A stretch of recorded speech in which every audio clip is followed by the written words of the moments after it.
Unang-una po sa lahat, nais po namin pasalamatan ng Poong May Kapal dahil nabigyan po kami ng pagkakataon na makasali po sa patimpalak na ito.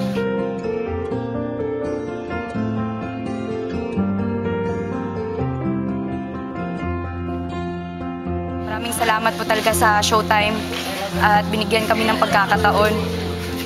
Sa katunayan nga po niyan, hindi po naging madali lahat kasi marami pong paghirap na pinagdaanan namin.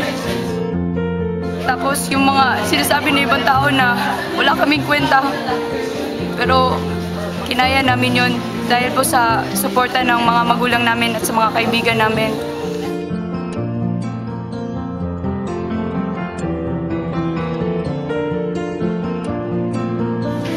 Kaya nga po sa nakikita niyo po, napapagod na po kami pero patuloy pa po kaming nag-iensayo para lang po na maging mabuti yung presentation namin.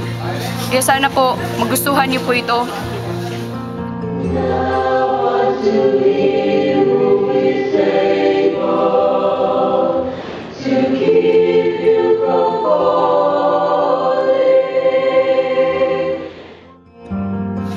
This is your show.